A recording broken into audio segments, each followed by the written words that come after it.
Hi everyone, welcome to today's lecture. So first of all, I have a course announcement.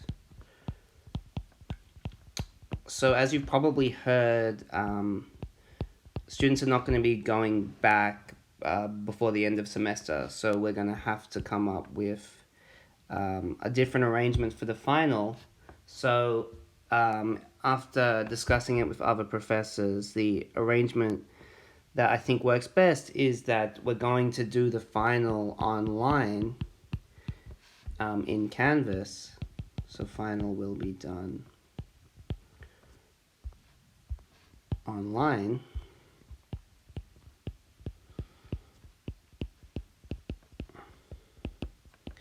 And the best way to do this is to just use the same time as previously announced.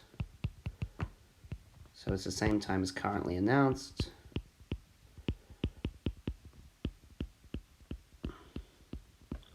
Which is May the 3rd from 2:45 to 4:45.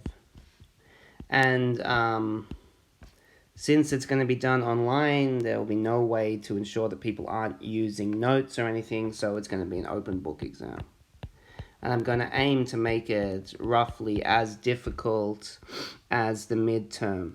So it should be roughly as difficult as the midterm, although it will be open book, and you'll have 2 hours to do it, which can be done via Canvas. So it will just kind of be very much like a usual exam in that you'll get the questions at 2:45 from Canvas. They won't be available before then, and then you'll have until 4:45 to submit your answers. Okay. So last time,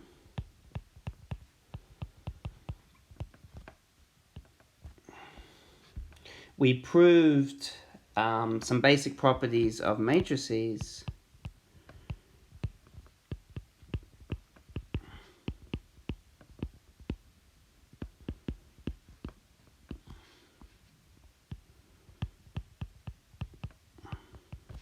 The most important property was the rule for taking the determinant of a product of matrices. So the most important property we proved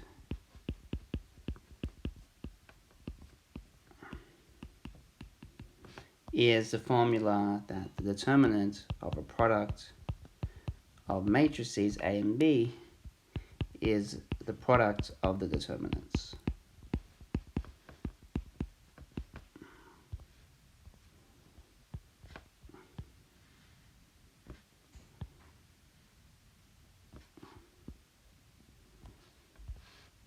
And this works for any two square matrices with entries in a ring. For any square matrices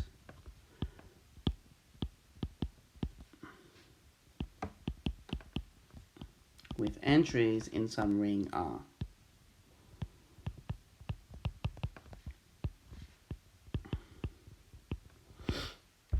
So this is by far the most important formula for matrices, and this works for matrices with entries in some arbitrary ring R. And we deduced this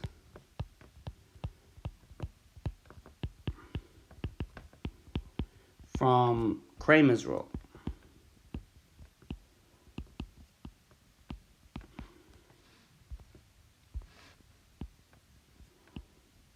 So Kramer's rule tells us how to take the determinant of a matrix when we replace one column by a linear combination of the other columns. So it says that if A1 up to AN are columns,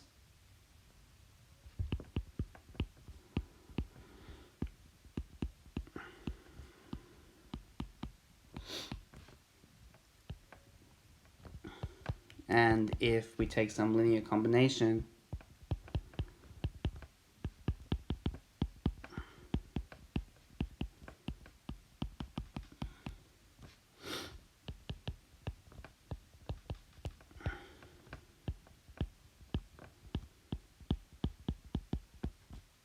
then if we take the determinant and we replace the jth column with B, So the determinant of the matrix with the jth column replaced by B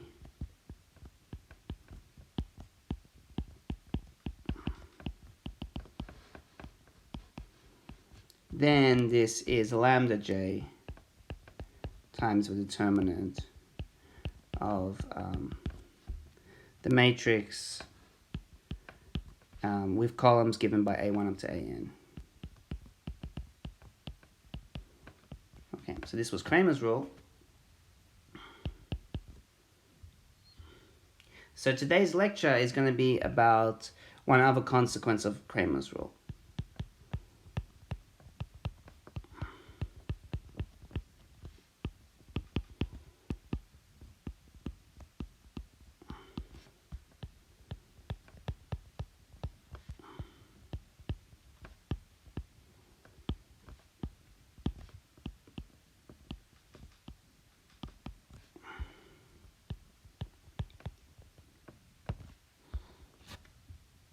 Okay, so let's start with a proposition.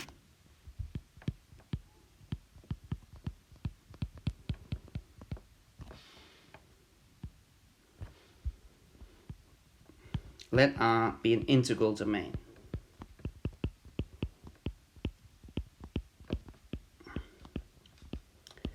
And let A be some n by n matrix with entries in the integral domain R.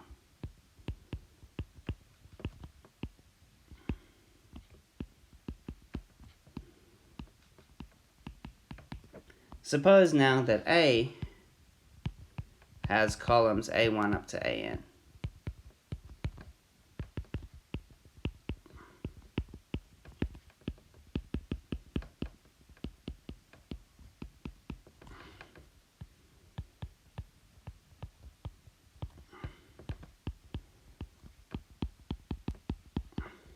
Okay, then the statement is that if the columns are linearly independent over R, then the determinant is 0. So suppose the columns are linearly independent over R,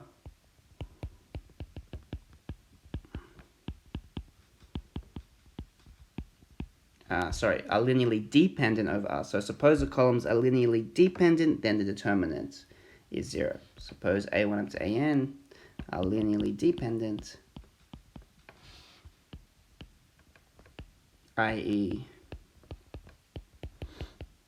suppose that there exists scalars lambda 1, lambda n in R, such that lambda 1 A1 plus lambda n AN equals 0, with the lambda I not all 0. So suppose lambda 1 up to lambda n in R not all 0, such that lambda 1 A1 up to lambda 1 AN equals 0, then the determinant of A equals 0. So if we assume that the columns of a matrix are linearly dependent, then the determinant of the matrix is 0. Okay, so this is a very useful test for when columns are linearly dependent. So if the columns are linearly dependent, then the determinant is 0. And you can use this to have a necessary condition for a bunch of columns to be linearly dependent. Okay, proof. So this is just an easy consequence of Kramer's rule. Suppose that we have some linear dependence relation. So suppose lambda 1 up to lambda n times AN equals 0. Okay, now let's sub this in as the jth column of our matrix. So let's take the determinant of A1, but let's replace the jth entry with this linear combination. So AJ minus 1. Now let's sub this in.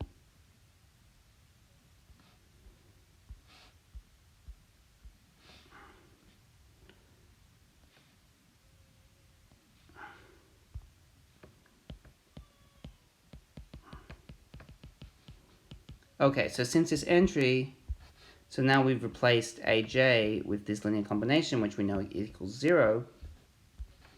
So if we have one column being 0, then because determinant function considered as a multilinear function on the columns is multilinear, then by linearity, if one of the columns is 0, the determinant must be 0. So this equals 0 because if one of the columns is 0 and determinant is a multilinear function on the columns. But also by Kramer's rule, this must be equal to lambda j times the determinant of A.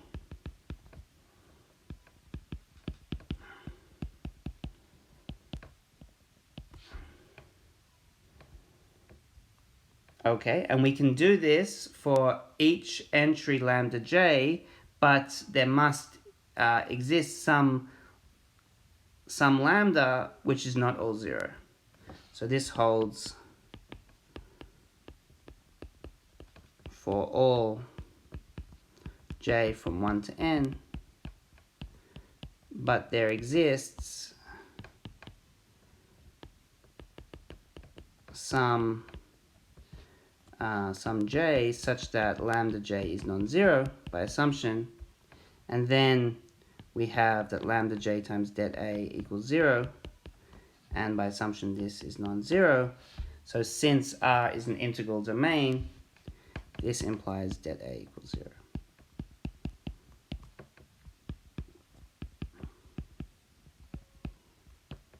So in conclusion, if the columns of a matrix are linearly dependent, then the determinant equals 0.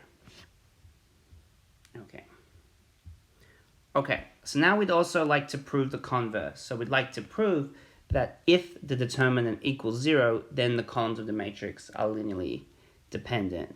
And this result is then useful because it gives you a perfect test for when n different column vectors are linearly dependent. They're linearly dependent if and only if the determinant equals 0. Okay, so we would like to prove the converse.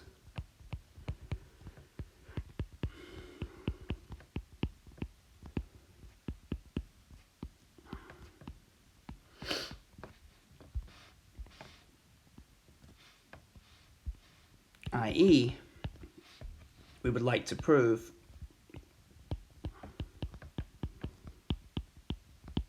that the determinant being 0 implies columns are linearly dependent.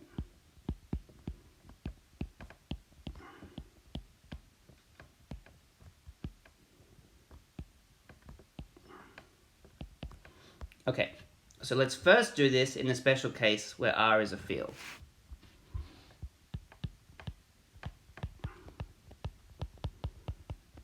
Proposition. So now let's work over a field.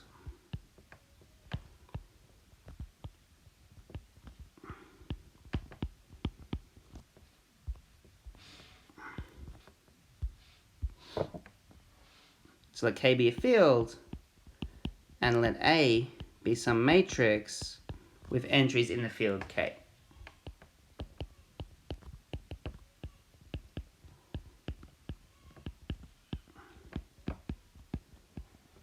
A matrix with coefficients in a field K. Let's suppose that the determinant is 0.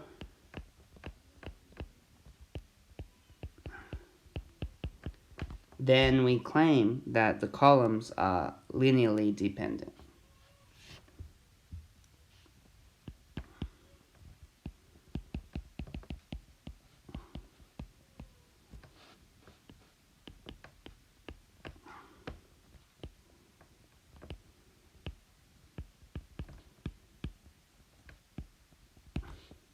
Okay, proof. So now we have that the column vectors are all elements of some vector space k to the n. So a1 up to an. Now elements Okay, so we can consider the columns as vectors in the vector space k to the n, which is a vector space over k. So suppose that a1 up to an is linearly independent.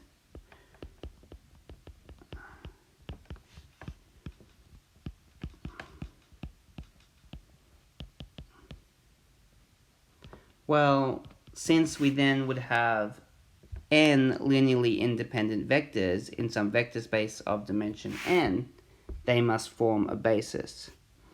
So then, since we would have n linearly independent vectors of the n-dimensional vector space k to the n, a1 up to an must form a basis of k to the n.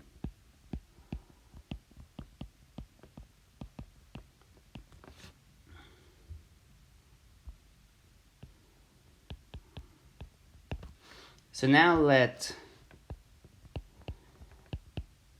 E1 up to En be the standard basis. So E1 is 1 with zeros and all other entries. E2 is 0, 1, 0. So let E1 up to En be the standard basis.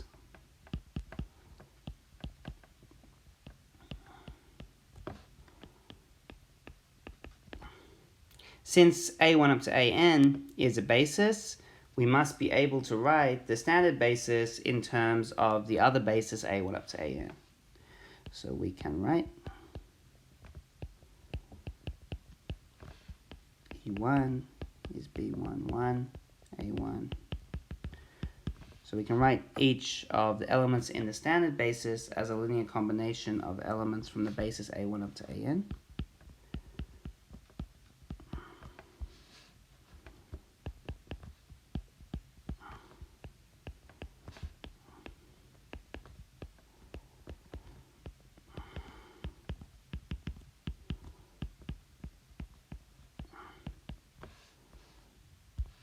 Let's call these equations giving us the standard basis in terms of the other basis. Let's call these n equations star. Okay, so now we have that the determinant of the matrix with columns E1 up to En, so that's just the determinant of the identity matrix. So let's work out what this is. First of all, this is the determinant of the matrix Cij, where Cij equals 1 for I equals j, 0 else. So using the formula for determinant, this is the determinant of the identity matrix. If we let Cij be 1 for I equals j and 0 else, this is the sign C1, sigma 1. So for each permutation, it's a sign of the permutation times C1, sigma 1, Cn, sigma n. But this is 0 by definition unless sigma 1 equals 1, sigma n equals n. So if a permutation takes a value 1 at 1, 2 at 2, and so on, then sigma must be the identity. And then this becomes sign of the identity. And then if sigma 1 equals 1, it's C1, 1. Cnn, and by definition, since Cij takes value 1, if I equals j, this is just, so sign of the identity is 1, and each of these entries Cii is 1, so this is 1. So we've just shown that the determinant of the identity matrix is 1. Okay, a reasonable statement. But, well, we can use equation star. So now we've shown that 1 is determinant E1 up to En. But we know that determinant is multilinear and alternating.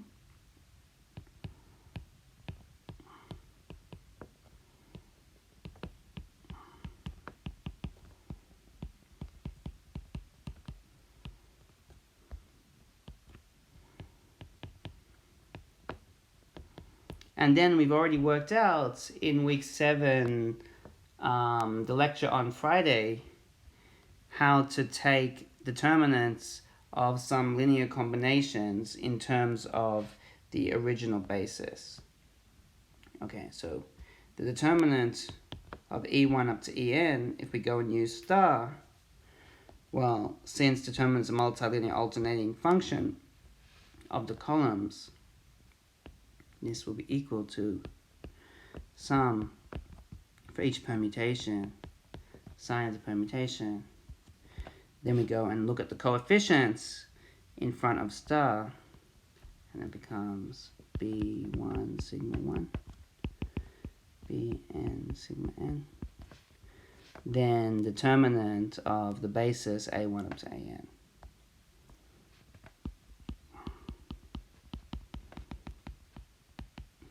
Okay, so this is the main formula that we proved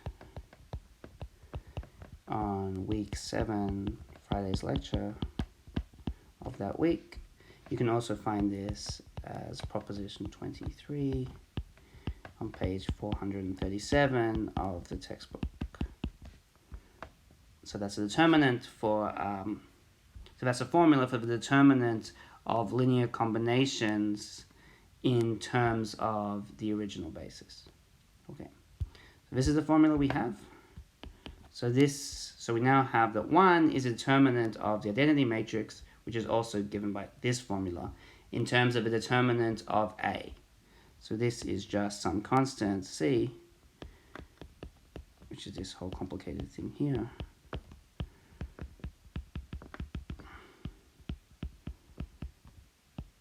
times the determinant of A. But this equals 1 on the left-hand side.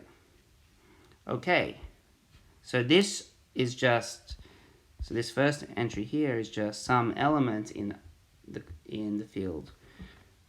Okay, it doesn't matter what it is.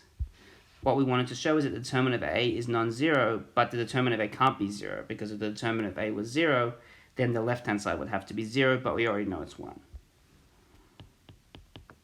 So this implies the determinant of A is not 0, which is what we wanted to show. So what we wanted to show is that if the columns were linearly independent, then the determinant of A is non-zero.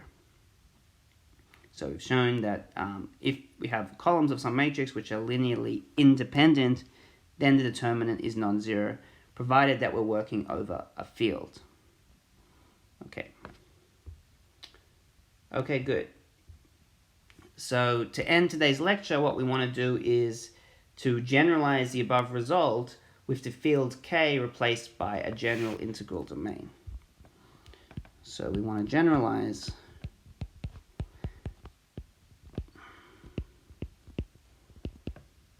the above with K replaced by an integral domain. To do this, we need to introduce an important notion, namely the fraction field. So this is a very important notion which will be useful in many different situations, but we're just kind of using the present situation as an excuse to introduce it. Okay, so let's introduce the important concept of the fraction field. So you can also read up about this concept in section 7.5 of the textbook. Okay, so let R be an integral domain.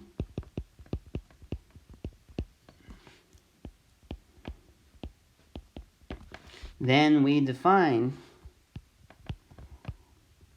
the fraction field QR as the set of equivalence classes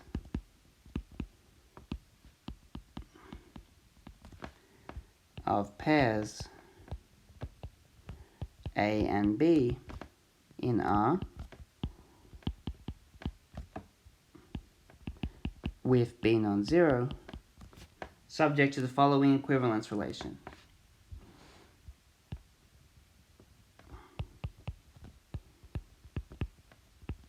So we declare AB to be equivalent to a pair CD with B and D non-zero if and only if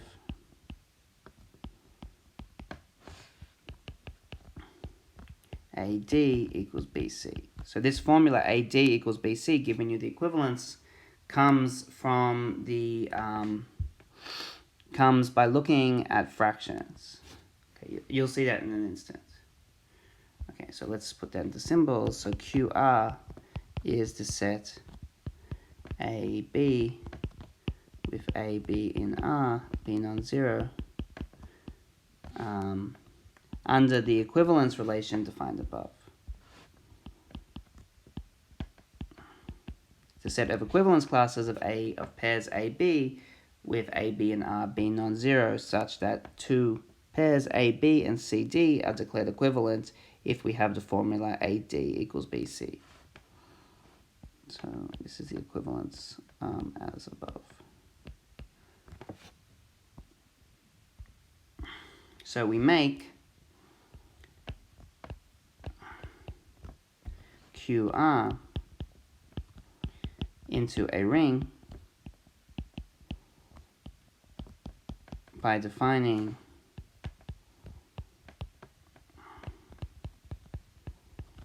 addition as such. So AB plus CD, and then we're going to kind of think of this, define addition, and that they should add in a way similar to the way fractions add, working in irrationals. So AB plus CD is defined to be AD plus, so AB plus CD is defined to be AD plus BC, comma, BD.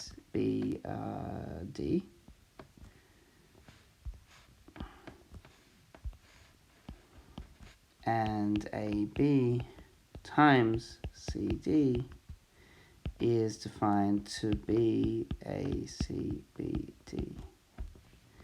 Okay. And then the proposition, which I will leave it for you to check, is that this makes QR into a ring.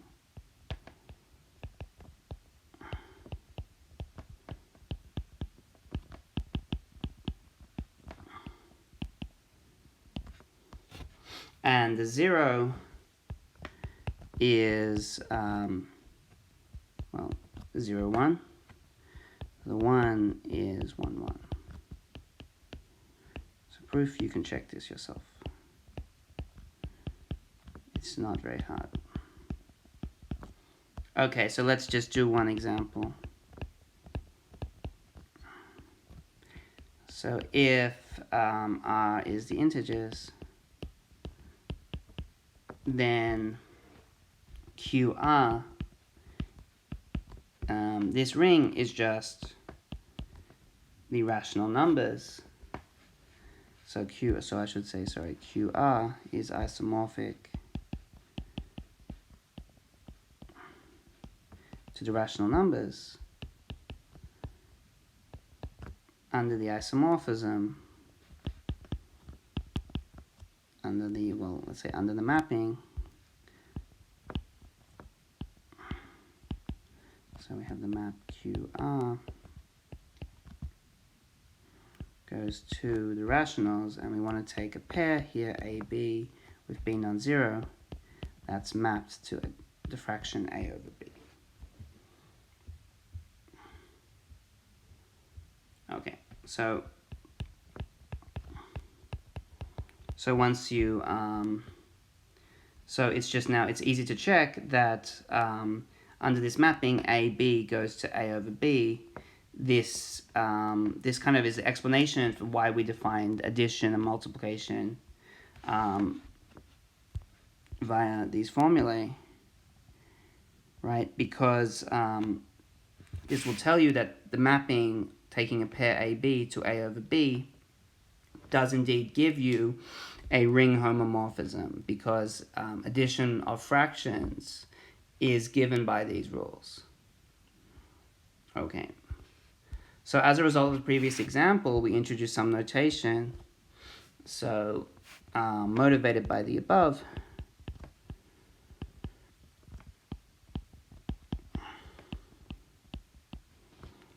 we write A over B for AB in QR.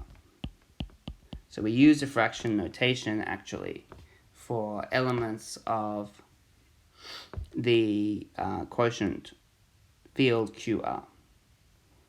Okay, so next proposition, well, I've been calling this a field, so let's actually show that it is a field. So proposition QR is a field. Well, let me just tell you what the inverse is. So proof, if I take a non-zero element, if A over B is non-zero, is not equal to 0 over 1, i.e., so if A over B is non-zero, that's the same as saying it's not equal to 0 over 1, 0 over 1 being a zero element, so that's the same as saying A times 1 minus B times 0 is not equal to 0, right? So going back to the equivalence relation, so two elements are equivalent if and only if AD equals BC. So if A over B is not equal to 0 over 1, then A times 1 is not equal to 0 times B, i.e. A is non-zero. So if A is non-zero, then B is also non-zero. So we've, by assumption, in a fraction A over B, B must be non-zero. So then B over A, since A is non-zero, is also an element of QR. And now, if I take a non-zero element, A over B, then I can multiply it by B over A to get 1. So A over B times B over A equals AB over BA, but that's equivalent to 1 over 1. That is equivalent to 1. So this tells us that if I take any non-zero element in QR, then it's actually a unit. A over B not equal to 0 over 1 is a unit with inverse B over A.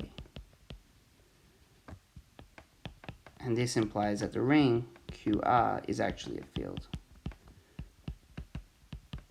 We call this the quotient field of the ring R, or the field of fractions.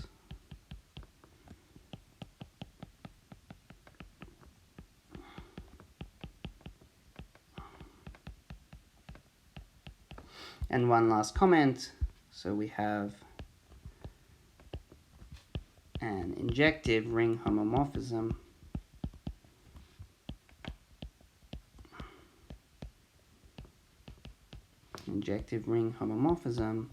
R goes into the quotient field of R, defined by taking an element R to R over 1. Okay, so this is a very important and very useful tool. And using this, we can now go back to the previous proposition. So all the way back to the previous proposition, but I can now improve it by replacing K by any general integral domain R. Okay.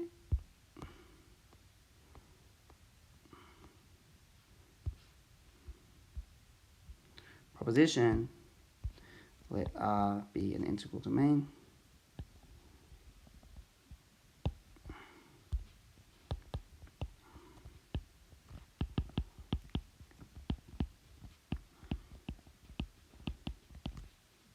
Take some matrix with entries in some integral domain.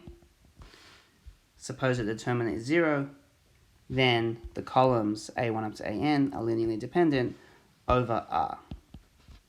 Proof. So we know this proposition already in the case where R is a field, and we're going to use that.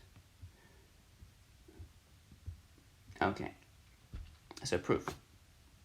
So under the natural, so we have the natural injective homomorphism defined above from R to its quotient field.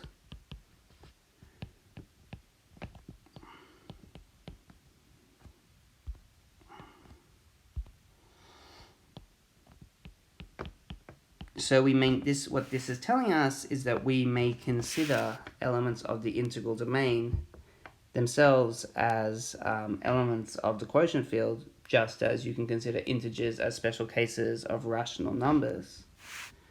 And this allows us to consider the matrix as some matrix with entries in the quotient field. So this allows us to consider, so we can consider elements of R as elements in the field of fractions, and this allows us to consider the matrix as some matrix with entries in the field of fractions.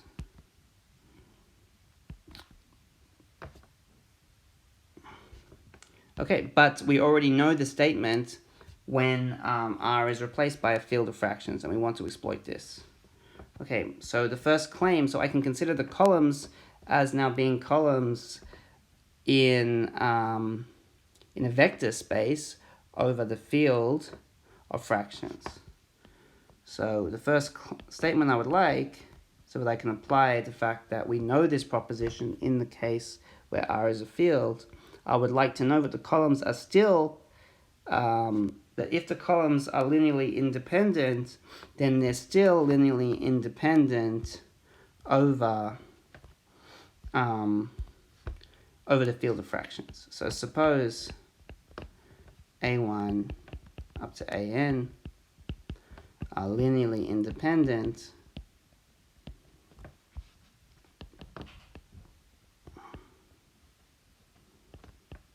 over R, then the claim is that if I consider these column vectors as column vectors with entries in the field of fractions, they're still linearly independent. Claim A1 to AN are linearly independent over field of fractions QR. So proof, suppose we have some linear dependence, A1, B1, A1, plus AN, BN, AN equals 0, where the AI, BIs are in QR,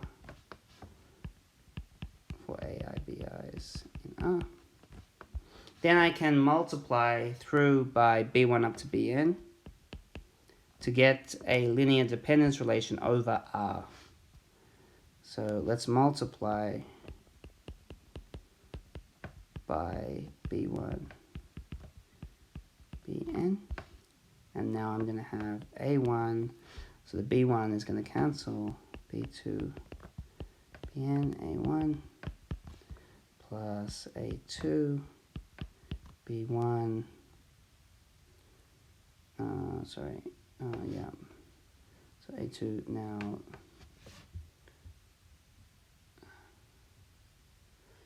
B1, B3, Bn, A2, plus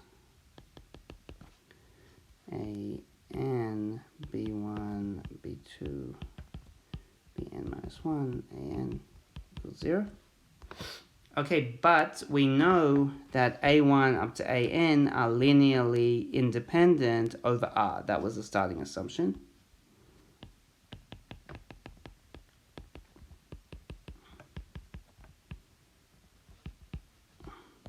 So we must have A1, B2, Bn equals 0.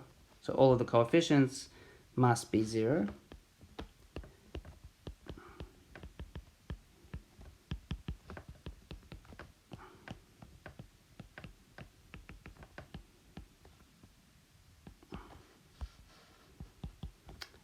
And since all the BIs, the denominators must be non-zero, and R is an integral domain, this implies A1 equals A2, so on equals 0.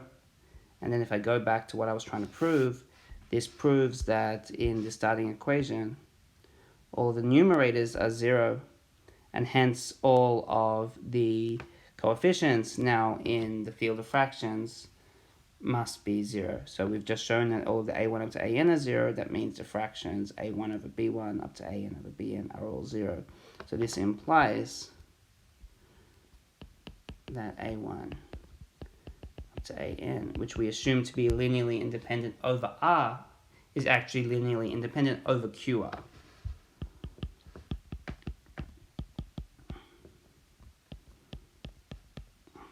Okay, but we've already proven this proposition in the case where where R is a field. So now if I work over the field QR, since A1 up to AN is linearly independent over QR, this implies that det of the matrix of columns A1 up to AN equals det A is non-zero as an element of QR, but and then it must still be non-zero as an element of R, since R injects into QR.